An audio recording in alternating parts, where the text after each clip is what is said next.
Henchmen Clown Parade, directed by Alec Pinkson, and it is nominated for Best Voiceover Cast, Best Stop Motion Film, and Best Web Series Webisode. Hey, how's it going? Oh, pleased to meet you, sir. Tell us a little bit about the origins of this. It's a web series, yes? It's a web series I just started, and I need to pick up again. It was one of those things, early in the pandemic, you've got so much time and energy and excitement to launch all these new projects, and then as it wears on and we get back to regular life, you have less bandwidth for that. But yes, so the thing started because my folks dropped off a box of action figures that I thought had probably been thrown away 30 years earlier, and I hadn't seen any of the things in this box in the longest time, and I had just finished a pilot that was also sort of puppeteered, and I was just kind of wanting to explore more of animating, without animating practically, not via stop motion, but in practical sense. And I had all these wonderful action figures that just dropped at my feet. And as a kid, I think a lot of us, when we play with action figures, do the voices and kind of have little conversations regarding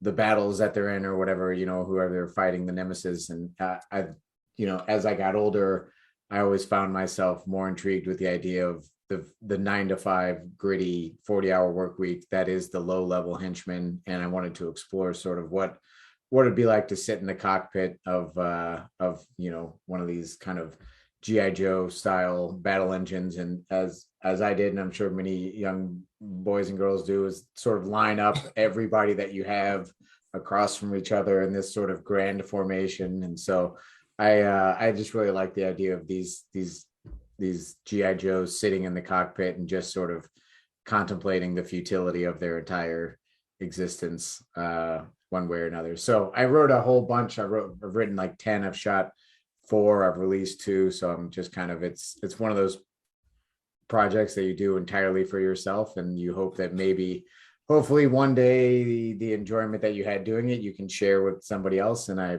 appreciate GeekFestToronto for accepting it and giving me a chance to show it off. It was done in my basement entirely by myself, and I never thought anyone that didn't wander into the basement over that weekend would ever see it. So it's fun to be able to share that stuff. And like I said, I appreciate the GeekFest for bringing it into the fold.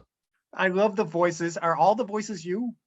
All the voices are me except for the Snake Man. The Snake Man is a voice from Envato. I wanted to find a character. I wanted to find a voice for that character that was far enough away from the others to feel very just sort of different and eccentric. And I was able to find one of those lovely finds when you're searching through stock footage or anything, where you find a batch where like one person has done a series of lines and voices and things that can kind of work in a variety of ways. So the Snake Man character came from stock tracks, and the whole series was like scripted, and then I kind of sat on it and came back to it and wrote new lines and did new voiceover. And as I found stuff, so it was throughout the entire process, it was being rewritten and reimagined, and it was one of those things that I sort of shot first before I fully flushed it out. And then as I got into editing, I was like, oh, this would be funny, and kind of went back to the drawing board. So I'm wondering, to me, it has a feeling of that it's almost part of the lockdown.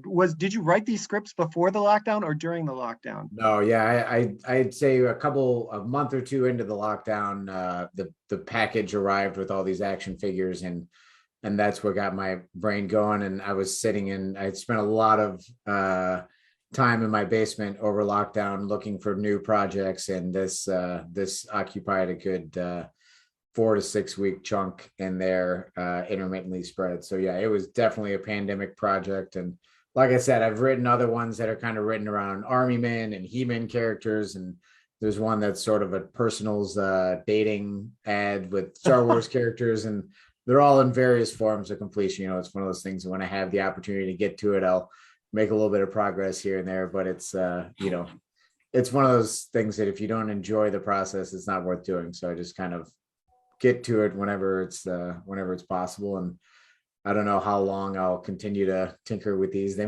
might be 2 or 3 a year until I run out of action figures, I guess. No, as I do puppeting myself, so I'm curious about the process of that you use. Do you do this in the middle of the night? Do you do it in the daytime? Do you carve time out, or is this an obsession that just sort of hits you at 3 in the morning? Yeah, no, it's definitely I years ago I bartended, and when I was bartending, I was still writing and directing, and I would come home from work at like, midnight or so, and I'd work till 5 a.m. and then go to bed and wake up at noon. And I had that schedule that allowed me to do that. And I've always, my entire life, I've always felt that between midnight and 5 a.m. is the most creative hours of the day, because nobody's calling, there's nothing on TV, there's no distractions. And so this was definitely a project. And the one thing I really enjoyed about the pandemic was not being on that 9 to 5 schedule as hard. And so certainly anytime I've shot a passion project like this, it's almost definitely 2, 3, 4 o'clock in the morning. The house is totally quiet, and everything, the world is asleep, and I'm, entertaining myself with action figures. The same level of joy I got when I was 10 doing it, just slightly different now. But yeah, definitely a middle of the night kind of thing. And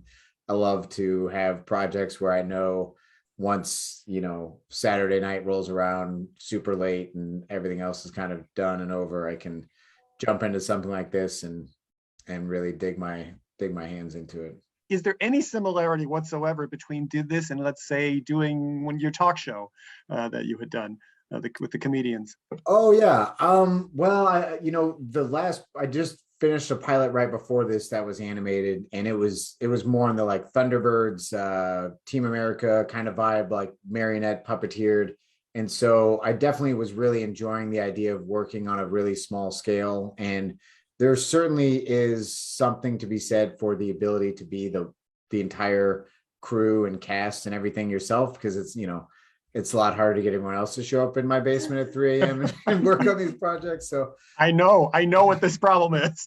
no, I really enjoyed the flexibility of not having any, sometimes you want to be the client, and the creative and the only opinion in the room that matters. So it is kind of nice sometimes to just see what you can do and what creative muscles you can flex without any budget or any help whatsoever, and kind of force yourself into these things where I always jump right into it, and then I'm frustrated that I haven't given myself more time or resources to do it properly. But I feel like you just have to push through, and I'm always happy when I've finished it and moved on to the next one that I did it, because as I'm sure anyone here that's submitted anything, you always can spend more time and money to make it better, but there's sometimes that opportunity is too far gone to try and do it in a decent time frame. So you sort of like push forward with what you have and learn in the process and try to make the next one that much better from what you've learned,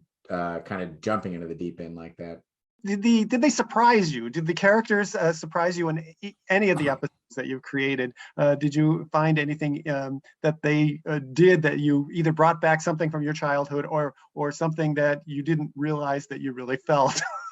But I will say there was a lot in the edit. There was a lot of the moments where I was not actually actively animating in the scene, where like, especially the character who's kind of at the top there, who's a little bit of like the wild card character. There were things that I had clips of him doing that were really like the heads or tails of a take, where I didn't intend to use that at all, but I just thought it was funny, like his movements or there were definitely things that I didn't even realize were caught on tape, that once I saw in the edit, I was like, oh, actually that's really funny. I didn't plan for him to have those wild gyrations, or sometimes a noise would be caught native to it that worked out. So there were things that surprised me in the edit that I captured unintentionally that ended up working out and being sort of definitely funnier moments that I realized as I got into later episodes and later versions of the Henchmen kind of anthology, that to really just sit there and play with them and give them some movements that are totally unlike everything in the script, open up opportunities that you come back to later and like, oh, well, now if I drop, the beautiful thing is their mouths don't move. So you can always add a line anywhere in the process, and yeah, trying to find some of those actions and movements that you didn't think you needed, that can always kind of be funny and give you something different to work with than you planned on. Well, thank you very much, Alec, and a pleasure to meet you, sir. And I've never met a Price is Right contestant before.